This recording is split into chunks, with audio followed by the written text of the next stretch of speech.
Okay, so the next module that we are going to talk about is PDF viewer link. Let's take a row and then search for PDF, and there is PDF viewer link.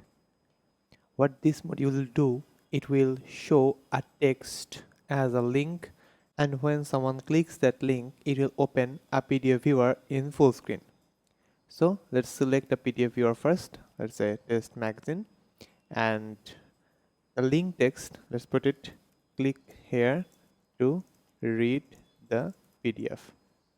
You can put a class so that you can put additional CSS later. The link target will either open the PDF viewer in same window or in a new tab. Let's open in a new tab. And jump to page, you can put a number which will start the PDF.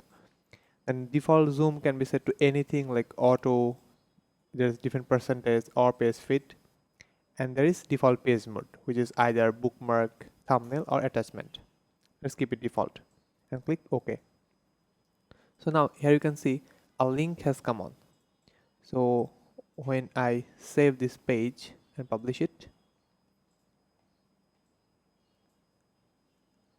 and let's open this page in a new tab,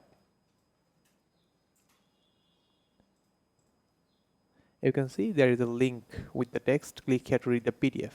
And when I click that link, it is opening a PDF viewer in a new tab. And you can see the PDF is perfectly working. So to let someone know about a PDF, you can use this as a text. Thank you.